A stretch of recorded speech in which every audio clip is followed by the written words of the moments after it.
Hello, everybody. It is a great pleasure for me to be with you today, even if virtually. But for those of you that I'm meeting for the very first time, well, for those of you that don't know me, my name is Roberto Liberio, and I'm the Director of Product Management for NeoLife Europe. I am a biologist, and before joining NeoLife, I've been working in the field of toxicology for several years. Then 15 years ago, more than 15 years ago, well, I should probably say almost 16 years ago, I joined NeoLife. And NeoLife is a company with more than 60 years of history, offering high quality products on the market, thanks to the contribution of a scientific advisory board, which is a pool of scientists with links to the international scientific community. Well, I start with sharing my screen with you, and I will ask a question. I know you cannot answer, but because I can't see you actually, but the question is, are you ready to shine a new light on your well-being? Well, I hope you are, and I'm sure you are. But before we begin focusing on the main topic of my presentation today, I want to start from a message that NeoLife is spreading out since its beginnings in 1958. Well, it's not a message, actually, is an invitation. It's a kind of recommendation. It's really a recommendation to follow a healthy lifestyle. And a healthy lifestyle is made up of several important factors. Let's see what they are. First one is a balanced diet. So you have to eat a balanced diet just to provide your body and your cells with the nutrients they need to work properly. And of course, these nutrients are critical for wellness and also to support your immune system. Then, of course, you have to do physical exercise, at least half an hour a day, a walk of half an hour a day. But if you do sports, much better, of course. Then, in order to follow a healthy lifestyle, you need to manage your stress. I know it's pretty difficult in the today's world, but we have to try our best to manage our stress. Then we have to recover. And in order to do that, we need rest. We need to sleep properly. And we need to drink water. Hydration is another critical factor of a healthy lifestyle. And then, of course, smoking should not be included, of course, in a healthy lifestyle. So focusing on our diet and a balanced nutrition, as I've already said, a diet provides our body with the nutrients it needs to work properly. And there's a wide range of nutrients that our body needs to work. Nutrients like macronutrients, for example, protein, fats, carbohydrates, but also micronutrients like what we refer to as phytonutrients or minerals, and also vitamins. And now you see on your screen the vitamins our body needs to work properly. And today we're going to focus on one specific vitamin, and that's vitamin D. There we go. So, when you say vitamin D, the first thing that pops into our mind is bones, for sure, which is correct. But I want to highlight that vitamin D is critical to the normal function of our immune system. And I will talk a little bit deeper about that in a few minutes. First of all, as I've already anticipated, vitamin D is needed for its contribution to the maintenance of normal bones. Because vitamin D, for example, helps balancing the amount of calcium in our blood. And it also contributes to the absorption and utilization of calcium and phosphorus, which together with magnesium are very critical minerals in our bones. So let's see what the situation around the world about vitamin D. What's the status of vitamin D in the global population? Well, the figures are not really good figures. For example, if we focus on Europe, 2 people out of 3 have inadequate levels of vitamin D in their body here in Europe. And if we look at the situation in the rest of the world, the things become even worse. So it's a real global issue. So what do we have to do to get enough vitamin D in our body? We have 2 options. First one, expose our skin to the sun. That's very important because the UVB rays, sun provides us with a wide range of rays of different wavelengths. Well, among them, UVB, ultraviolet B rays, are the ones that allow the production in our skin of what we refer to as pre-vitamin D. It's a form of vitamin D not yet active, not yet activated. This pre-vitamin D travels to the liver. There it is converted into calcidiol, and then calcidiol travels to our kidneys, where it is converted into calcitriol, which is the active form of vitamin D. Well, vitamin D acts like a hormone. So, and it has receptors in all cells of our body. So it really impacts our overall wellness, not only our bones and our immune system, as I've already mentioned. Another way to get vitamin D, enough vitamin D in our body, is by eating food. And so through diet and supplementation, of course. And in the food we eat, we find vitamin D in 2 different forms. One is vitamin D3, called calciferol, and the other one is vitamin D2, or ergocalciferol, where both forms of vitamin D are converted in our body into the active form of vitamin D. So I want to highlight this. Both forms, not just one, both forms can be converted into the active vitamin D in our body. So let's go back a little bit and talk a little bit deeper about the role of vitamin D in our immune function. And let's see how vitamin D supports our immune function. Well, it does it in different ways. First of all, it supports our first-line defenses. When we say first-line defenses, we refer to our skin, our, physical barriers, our skin, our intestinal barrier, and the lining of our lungs. Well, vitamin D is really important to the performance of our first-line defenses. Then vitamin D also stimulates the production of antimicrobial peptides. Peptides are molecules made up of amino acids.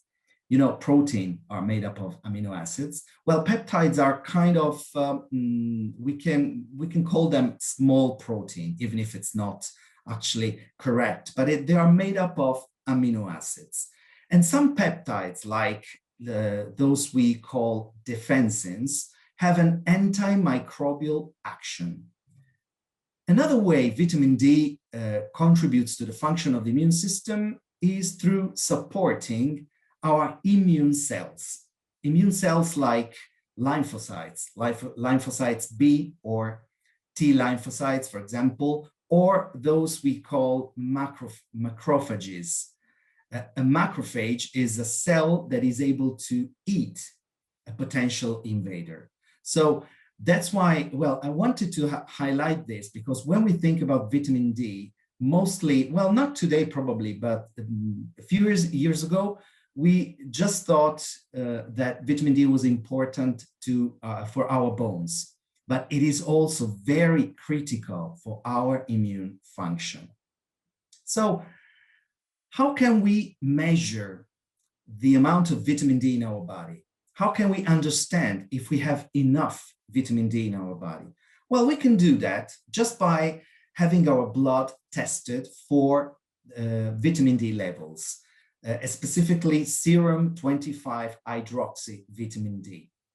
If the values are below 30 nanomoles per liter, well, these values are associated with a vitamin D deficiency. If the values are included between 30 and 50, then we cannot talk about deficiency, a real deficiency, but we have to talk about inadequacy anyway, because these amounts are generally considered inadequate for your overall health and, of course, for your bones. If the values are over 50, then they are adequate.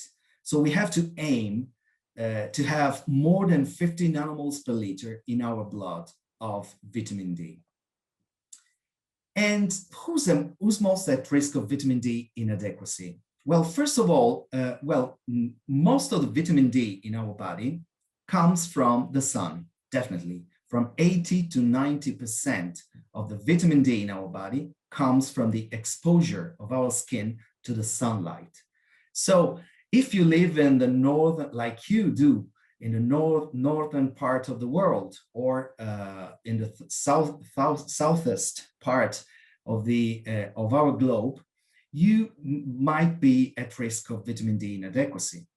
If you spend most of your time indoor, and if you work indoor, of course, you're not exposing your skin to the sun, so you are at risk of vitamin D inadequacy. And your skin tone is also important, because if you have a dark skin tone, the melanin in your skin does not allow the UVB rays to penetrate the skin, allowing the production of vitamin D. But even if we expose, so the best way to have enough vitamin D in our body is to stay in the sun. However, even if we stay in the sun, we are recommended to use sun blockers just to avoid cancer or aging of the skin. So we have to do that. But if we do that, and when we do that, we interfere with the production of vitamin D, because these sun blockers also block UVB rays to penetrate your skin. So we can't make enough vitamin D even when we expose our skin to the sun. So we have a vitamin D inadequacy spread in all over the world because of limited sun exposure, for sure, and also because of a low intake compared to the requirements. How much, well, this is a tricky issue. How much vitamin D do we need to eat? So it's pretty difficult to establish the right intakes of vitamin D, because it depends on how much time you spend in the sun. Of course. So that's why we have two different values here. The first value is NRV, nutrient reference value, which is 5 micrograms per day, which is equal to 200 international units of vitamin D. Well, that value is the daily recommended dose, the official daily recommended dose. And it's the amount you find as a reference amount on all the labels of the products that contain vitamin D. I give you an example. If you have a product delivering 5 micrograms in a daily dose of vitamin D, you will find vitamin D on the label, then the amount, 5 micrograms, and then the percentage of the nutrient reference value, which in this case, in this example, would be 100%, because we have 5 micrograms. If we have 10 micrograms in a product, then you will find vitamin D, 10 micrograms, which is 200% of the nutrient reference value. That's a value you find as a reference value on all products providing vitamin D. However, this value is not considered to be enough. And that is why there's another set of values that we should take into account. And these values are those we call dietary reference values. It's a set of different values, and among them, one value is really important, and it's called adequate intake. So that's the intake we should aim to. And this was established by the European Food Safety Authority to be 15 micrograms every day, or 600 international units, for children above 1 year, 1 year old, and all adults. For the elderly, the European Food Safety Authority recommends an intake of 20 micrograms. Well, this is the general amount that it is considered to be enough for the general population. Of course, you will find some people that have a strong deficiency and might need more, but the general recommendation is officially 15 micrograms per day. So what should we eat to get those 15 micrograms every day? Well, unfortunately, very few foods contain vitamin D. Here you have some examples: the flesh of fatty fish like salmon, tuna, and mackerel, beef liver, cheese, egg yolks. And you also have some fortified foods like the defortified milk or defortified cereals and plant milks. And then mushrooms. Well, you know, mushrooms contain small amounts of vitamin D, D2 specifically. However, if you take the mushrooms and you irradiate UVB rays, they produce more vitamin D. So they can become real good sources for vitamin D. What are we actually consuming? So actually, all this data, these percentages you see here on the screen, evaluate the amount of vitamin D in our body based on our exposure to the sunlight and based on what we eat. And children from 1 to 13 years old, they do much better than all the rest of the population. But even if they're doing much better, only 1 out of 3 children is having enough vitamin D in the body. Then as we age, the percentages, as you see, become lower and lower. And if you're above 71 years old, then only 22% of the population above 71 years old they have enough vitamin D in the body. So this means that most of the population needs additional vitamin D, definitely. Let me, I've already shown the slide with who is most at risk of vitamin D inadequacy. Let me add 2 new categories to that, the ones I've already mentioned. One is the elderly, as I said.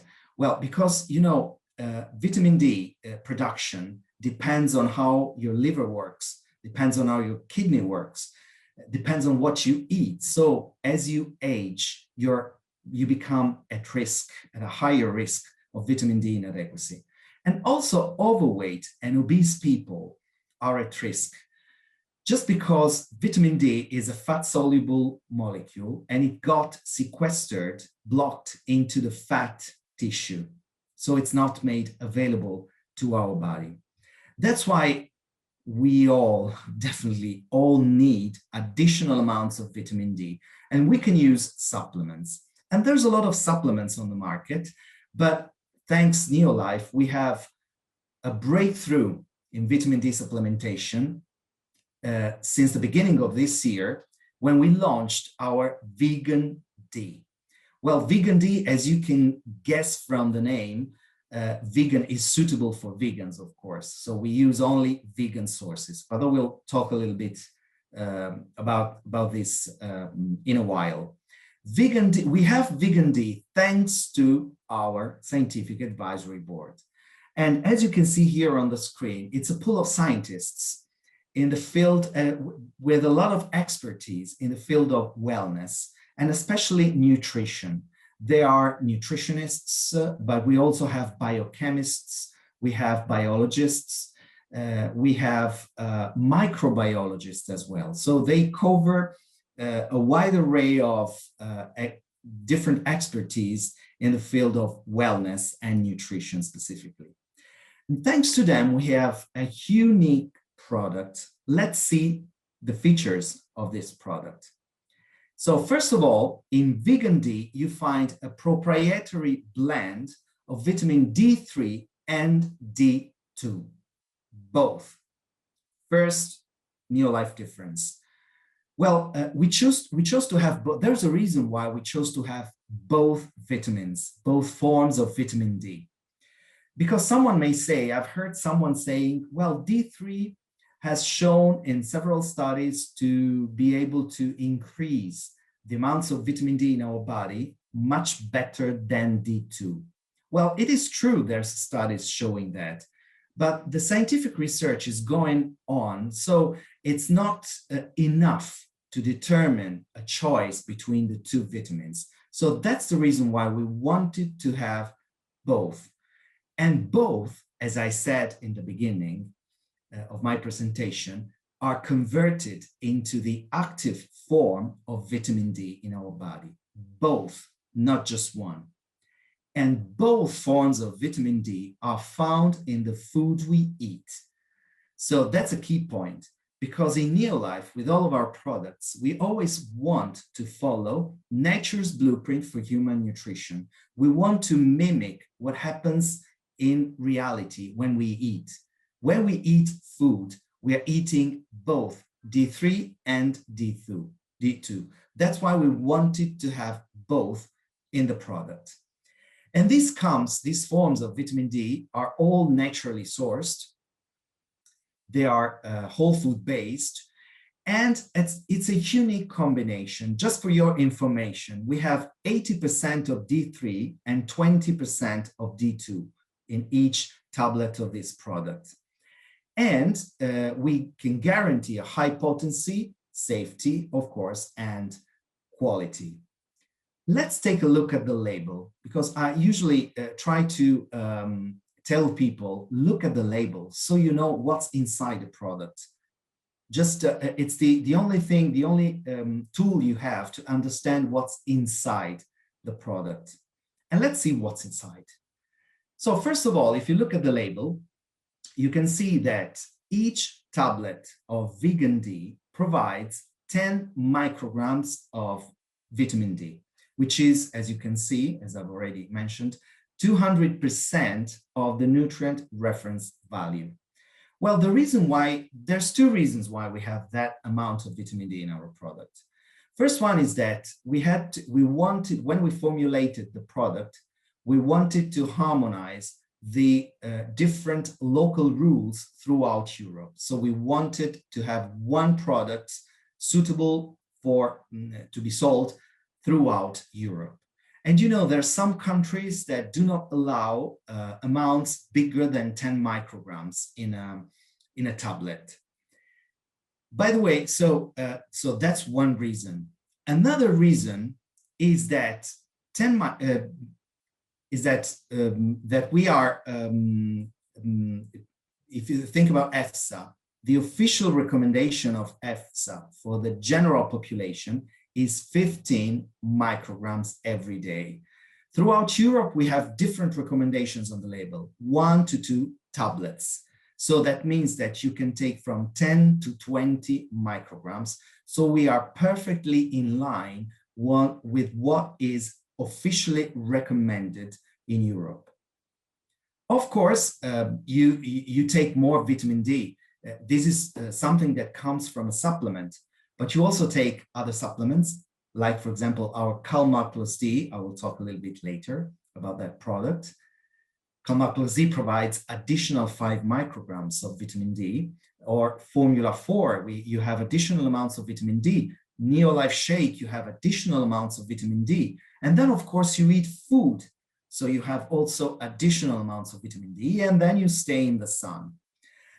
So these amounts are suitable for the general population, as the European Food Safety Authority recommends.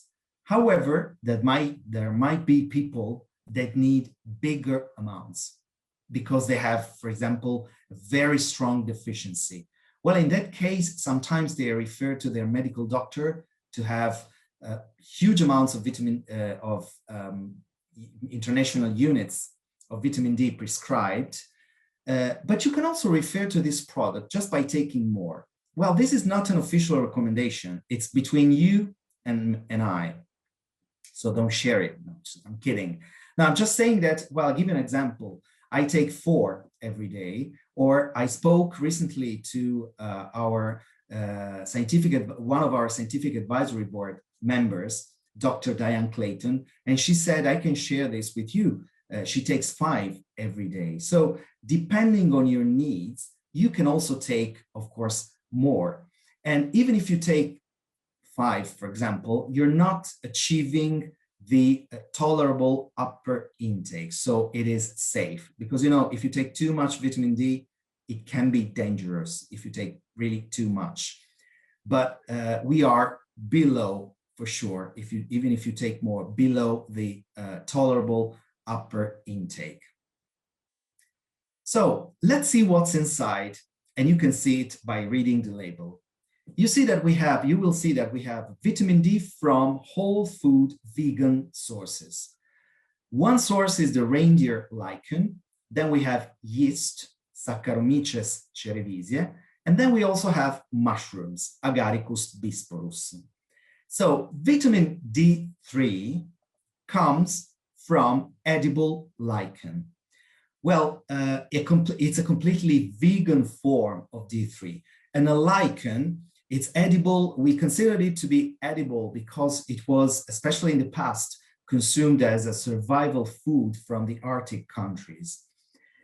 And it's vegan, and lichen is a form of, it's a living being made of, living organism made of 2 different parts, a fungus, fungi, and algae. So that's why it is considered to be a vegan source. Well, the reason why we wanted to have it vegan, to have a vegan D3, is just because we wanted to have a product suitable for vegans too. So it's good for everyone, including vegans. But there's also some vitamin D3 that we might have in other products and in our product line. They come from animal sources. So they're not suitable for vegans, but D3 is still D3. So there is no difference in quality. The quality is the same. It's just the source that we chose. It's just that we chose a different source for this product to make it suitable for vegans to use.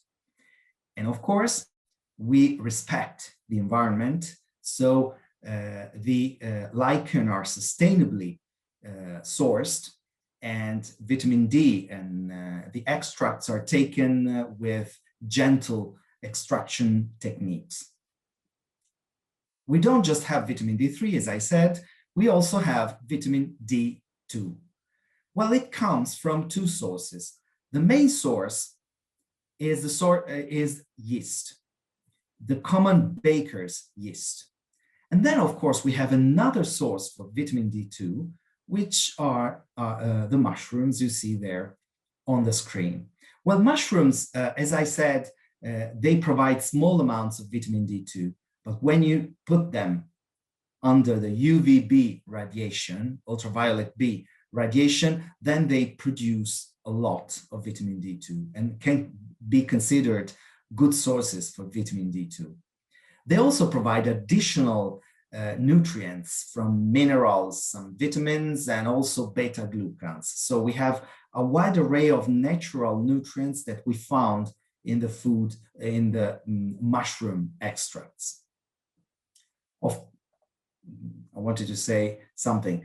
Vegan D is for everyone. I want to say something. Since we have mushrooms, of course, you have to pay attention if you're allergic to mushrooms. Just wanted to remind you about that. But you know, if you're allergic to mushrooms, you know you're not going to eat mushrooms or anything containing mushroom extracts. Vegan D is for everyone anyway. Vegan D is for everyone, for everybody, whatever your age is, vegan D is good for you. And there's a huge global need for vegan D. Just because there's a vitamin D inadequacy throughout the world is one of the, probably is the most, at least in Europe, but all over the world, but I have data on Europe, that say that vitamin D is the nutrient most at risk in general among all the nutrients our body needs. And remember that vitamin D is critical for our bones, but it is also very, very important for our immune defenses and our overall wellness, because vitamin D acts as a hormone in our body. Don't forget that. So we need it for several functions in our body. So it is time to shine a new light on your well-being thanks to Vegan D, which is a great product. And we have launched it in January. And I've listened to a lot of people that they really have changed their lives and their levels of Vegan D in the body effectively, really effectively. Well, we are talking about vitamin D. And as I said, vitamin D is important to our immune system, but it is also important to our bones. So again, let's focus a little bit in this second part of my presentation on the ways we have to strengthen our bones. And I don't like to talk about disease, but osteoporosis, for example, has a strong prevalence, incidence throughout the world. It's one of the global issues, one of the most important global issues. So we want to have good bones in our body, because bones are really important for several functions, not just framing our being the scaffoldings of our body. They have also several functions in our body. So we want to have healthy bones. And let's take a look at some of the most important nutrients that contributes to normal bones, or having a normal skeleton and normal bones. I will talk about some of them, well, almost all of them, but not all of them. Otherwise, we would go on until tomorrow morning, but I want you to have dinner and to relax tonight, and I want you to have a good breakfast tomorrow morning. And I have a solution for you. And that product is also important to our bones.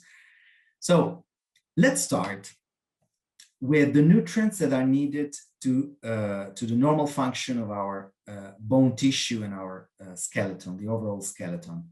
Well, if I say bones, probably the first nutrient that pops into your mind would be vitamin D, of course, but calcium. Because calcium is needed for the maintenance of normal bones and teeth, and at certain amounts, it helps reduce the loss of bone mineral in postmenopausal women. Remember that low bone mineral density is a risk factor for osteoporotic bone fractures. So we need calcium to build our bone mineral density. And then calcium is needed for normal growth and development of bone in children. I have just mentioned osteoporosis as a disease. Osteoporosis is considered to be a pediatric condition that shows bad consequences when you become elder, during your geriatric age. And that's true, because we accumulate calcium and bone mineral in our bones, of course, up 25 years from when we are born up to 25, 30 years. Then we can only lose bone mineral density. So the best thing we have to do is to achieve an optimal peak in our bone mass when we are 25, 30. So we have to eat properly until that age. And then we have to eat properly later to lose less bone mineral. So this is very important. So calcium is a critical nutrient, and also vitamin D, throughout our life, not just when we age and we say, oh my God, I have low levels of vitamin D or low levels of calcium. No, we have to prevent it.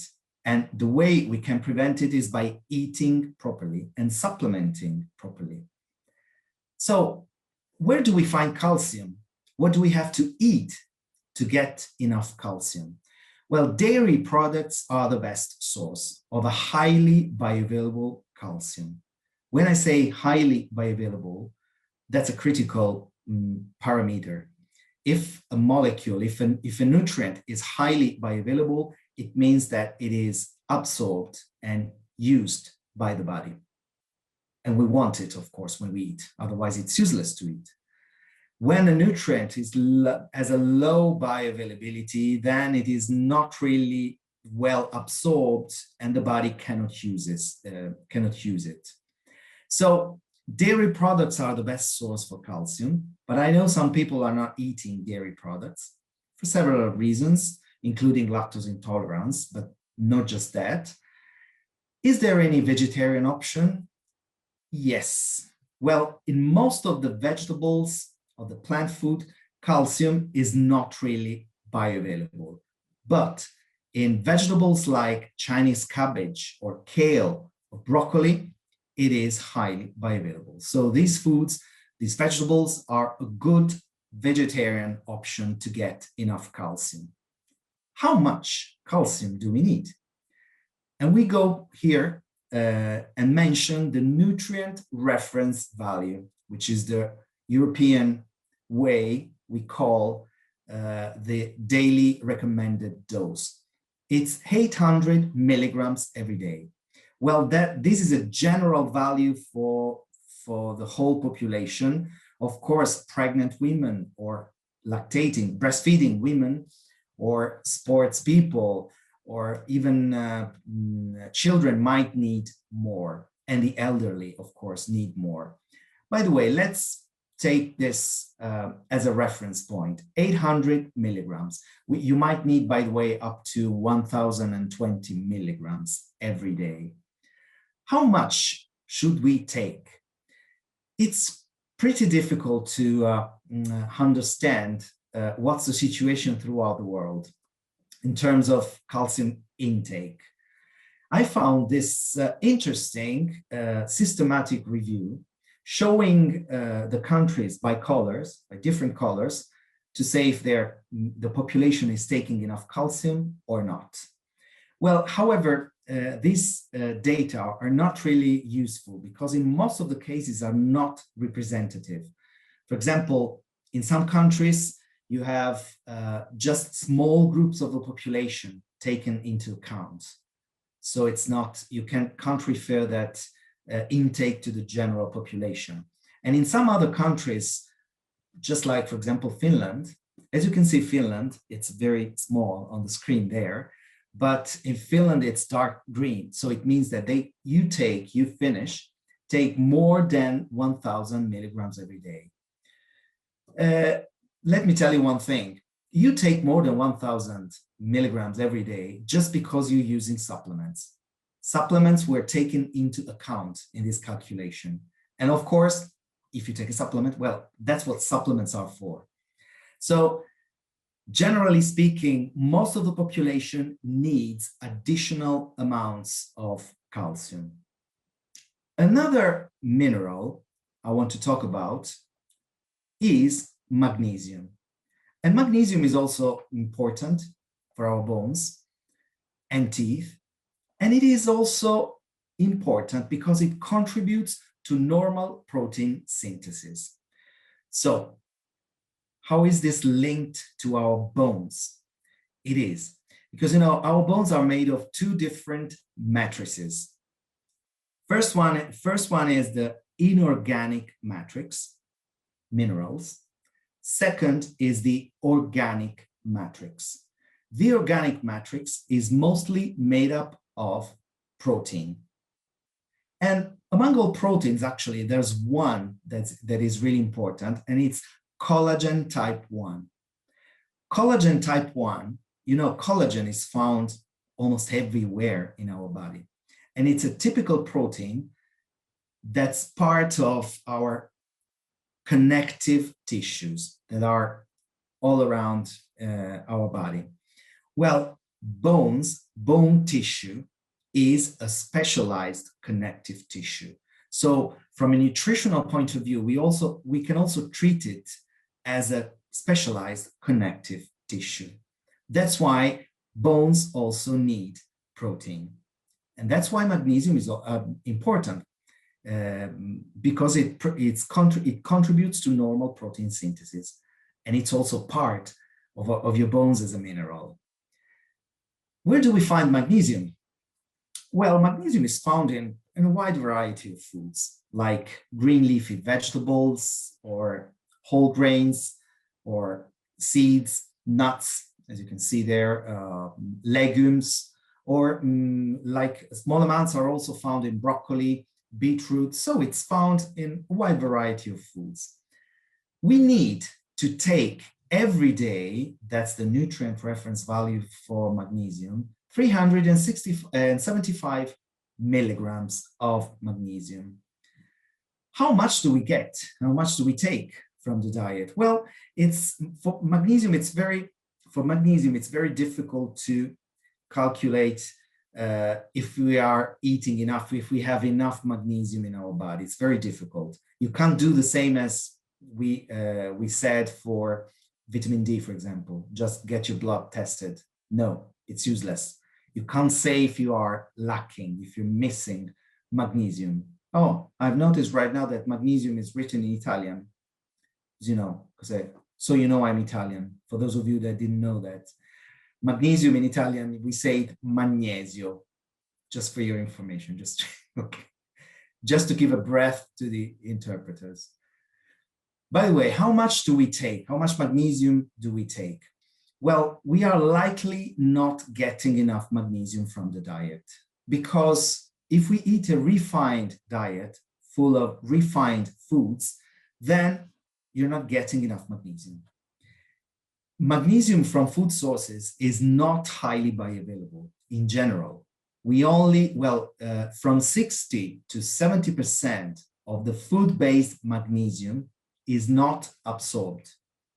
And then, of course, the amount of magnesium in the plant food we eat depends on the amount of magnesium in the soil where these plants were grown.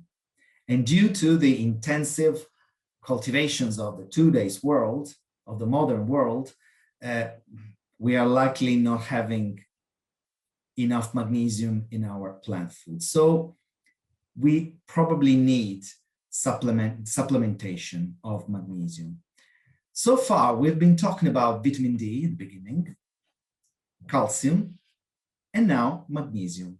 Well, you know, quite a few years ago, NeoLife formulated a unique product based on these three nutrients, key nutrients for our bones. CalMag plus D. In a daily dose of 3 tablets, it provides 450 milligrams of calcium. As I said, we need 800 milligrams. Remember, this is a supplement, so this has to be added to your diet. Then you take calcium from other supplements and the rest of your diet, of course. But 450 milligrams are a very balanced amount to be taken, to be added to what you eat. Then we have vitamin D. Here we have vitamin D3. We have 5 micrograms that you can add to the 10 to 20 micrograms of our vegan D. And then we have magnesium, 225 milligrams. Well, some of you in the past days asked me, well, if I take already CalMag plus D, do I need vegan D? Yes, you do, definitely. You need more than 5 micrograms of vitamin D, and you can take them together without any problem of exaggerating or going over the tolerable upper intake of these nutrients, including, of course, vitamin D. So you can take, I would recommend you to take both, of course, not only one. For magnesium, we also have another option, which is not an option, actually. It's something I would add to CalMag plus D and vegan D, and that's Magnesium Complex. I don't have enough time today to go deeper into the features of this product, but believe me, this is a unique magnesium supplement because it provides magnesium in 3 different forms. That's why TriMag. and provides also 4 different botanical extracts. So this is a real unique product based on magnesium. Can I take Magnesium Complex, Calma Plus D, and Vegan D? Sure, you can. All of them, I mean, not just one to choose. I would actually recommend you to take all of them. Magnesium, we said, it is really important because it contributes to the formation, to this protein synthesis. And as I said, protein are important to our bones because they are part of our bones' organic matrix. And protein contributes to the maintenance of normal bones, of course, and they are very important as you grow up because protein is needed for normal growth and development of bone in children. Where do we find protein? What do we eat to get protein? Well, this is a question that would take plenty of time. Not enough time, never enough time to talk about protein. Protein is almost in every food, almost, of course. Some foods are excluded, but it's almost in every food. Of course, you find protein in different amounts. Even if you eat pasta, you eat protein, not just carbohydrates. But of course, you eat small amounts of protein and not high quality protein. So we should focus, especially if we want to get protein, we should focus on those foods that provide higher amounts with respect to other foods of protein. But also we should focus on quality. Quality of a protein can be measured with several markers, with several parameters. I don't want to focus on a specific one. The quality basically depends on the array, on the spectrum of amino acids that you find in a protein. You know, our body needs 22 amino acids to build its own protein. So we have to provide all 22 amino acids to our body. So when we choose a food as a source of protein, we have to choose the right one, providing a wide array of amino acids, the full range of amino acids that we need to produce our protein, including, for example, those called essential ones or the branched chain amino acids. We want to have all of them. Well, high quality protein is found in eggs, in cheese, milk, in fish, also in meat. I didn't want to put an image of meat because meat, it is true that meat provides you with high quality protein, but it is also true that it provides you with bad quality fats. Much better fish, so you get omega-3 fatty acids, which are good fats, not bad fats. And then from the vegetable side, soy is, one of the best sources for high quality protein. How much protein do we need to take every day? Well, the European Food Safety Authority recommends us to take 0.83 grams of protein per kilogram of body weight every day. One example, you can see it on the slide. If my weight is 75 kilos, I need to take every day 60 grams of protein. That's the calculation you should make. Well, this is for the general population. If you are a growing child or a teenager, if you're pregnant or if you're breastfeeding, if you're doing sports, you need more. Well, for example, people doing sports, athletes, well, they might need, depending on their sports, they might need up to 2 grams of protein per kilo of body weight every day. We have in NeoLife I've chosen 2. Actually, we have more than 2, but these 2 are the most important ones. We have 2 options to allow you, to help you get enough high-quality protein every day. First one is Nutrish Shake. Nutrish Shake is a box with 20 sachets, 20 grams of powder each one. And in each sachet, if you mix it with milk, you're gonna find 18 grams of protein, high quality protein from milk, soy, and especially from whey. Whey is one of the sources for high quality protein, one of the most important sources.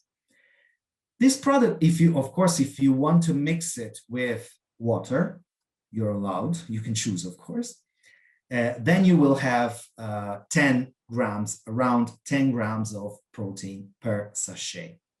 Together with protein, this product also provides calcium, 400 milligrams, that you can add to the ones you take from your diet and to the other amounts you take from our CalMag, for example. Well, this product, protein is important for bones and calcium as well. So it looks like it was designed for bones. It's not only for that, of course, but it is a good product for that. We have another option that you can choose based on your real needs for protein, making that calculation. Kilo and milligrams per kilo of body weight. And the product is NeoLife Shake. This product provides more protein. Well, just because we have 15 sachets in each box, 42 grams of powder, so more than the NeoLife Shake. And in this product, you find high quality protein in an amount of 26 grams if you mix it with milk. If you mix it with water, then you will have 18 grams of protein. So you base what you do on the, basing it all on the real needs of your body. This product also, since this product was designed as a meal replacement also, this product provides you also with calcium, but not only calcium, a wide array of minerals, as well as a wide array of vitamins. And let me tell you, fiber as well. So one thing I want to recommend you is that this product can be used as a healthy breakfast every day. If you replace your breakfast with this product, you will starting from the morning, balancing the amount of protein you take. And taking protein in the morning is much better than taking too much carbohydrates. So this product really represents probably the greatest option for an energy-filled breakfast with high quality protein, of course. I want to quote one last nutrient. And this nutrient is linked to our connective tissue. Remember, I've said that bone tissue is a specialized connective tissue. Well, vitamin C is important for connective tissues because it contributes to normal collagen formation for the normal function of bones, cartilage, and teeth. Have you ever thought that vitamin D could be so important for your bones? It is. And we find in order to get vitamin C, I said vitamin D, vitamin C, we find it in fruits and vegetables. That's why we are recommended to eat 5 servings every day of fruits and vegetables. That's one of the reasons why. And 5 servings mean 400 grams, because each serving is conventionally established to be 80 grams. So a total of 400 grams. Vitamin C is especially found in kiwi fruit or citrus fruits or peppers, broccoli. They are very good sources. However, how much fruits and vegetables do we eat here in Europe? Situation is not that good at all. 1 out of 3 people, at least 1 out of 3 people in Europe is not eating fruits and vegetables on a daily basis, which is really, believe me, a bad thing. Then half of the population is eating from 1 to 4 servings, so not enough. Only 14.1% here in Europe is eating 5 or more. So I would say that most of us need to fix their diet by eating more fruits and vegetables and using supplements to at least to get enough vitamin C, since we are talking about vitamin C. And in NeoLife, we have 2 products delivering vitamin C. One is All C, the other one is sustained release vitamin C. Well, the main difference between the two is the amount, 50 milligrams in All C, 200 milligrams in each tablet of sustained release vitamin C. But the main difference lays in the kinetics. When you chew a tablet of All C, you will have a spike in your blood vitamin C levels after 2 hours. And then, of course, after 4 hours, no more. If you want to be protected, to have kind of a coverage, to be covered for the whole day, sustained release vitamin C is a good option because it provides you vitamin C up to more than 6 hours. So because it is slowly released in our body. Well, my recommendation would be take sustained release vitamin C, 1 tablet a day, and then you can also add All C every once in a while to increase the levels at certain moments of the day. And of course, if you can't swallow tablets, your choice is All C definitely, because it's a chewable tablet. And for children, of course, All C is a good option. So, and these 2 products have a great difference with respect to all other products with vitamin C sold on the market, because they also provide you with bioflavonoids from citrus fruits. This is very important because, as I said at the beginning, we follow nature's blueprint for human nutrition. When you eat an orange, you're taking vitamin C, the vitamin C in that orange. But not only that, of course, you're also taking the natural bioflavonoids that are naturally found in that orange. That's what we have in both the products. Just like if you were eating real food, it perfectly mimics what happens with natural sources, of course. Both vitamin C and bioflavonoids come from citrus fruits. Well, the bioflavonoids especially come from citrus fruits, both from human natural sources. One little thing to close this chapter. Well, vitamin C, usually when I say vitamin C, you will, if I ask vitamin C, you would answer immune system, for sure. If I say vitamin D, suddenly bones will pop into your mind, which is true, but it is also true vice versa, because vitamin C is important also for bones and vitamin D for the immune system. That's one of the reasons why we are recommended to eat a varied diet. We have to eat a wide variety of foods, providing a wide variety of nutrients, because each nutrient has several different functions in our body, and we want to have all of them. And we can do that also by taking high quality supplements like NeoLife supplements. I want to close by reminding you one thing I usually say at the end of my meetings: do not never underestimate the power of good nutrition, because poor diet is equal to poor wellness. And good nutrition is the power you have in your hands, because you choose what to eat, you choose which supplements to use. And if you choose NeoLife supplements, I promise you that NeoLife will be always at your side. And we all together can give our big contribution to making the world a healthier and a happier place.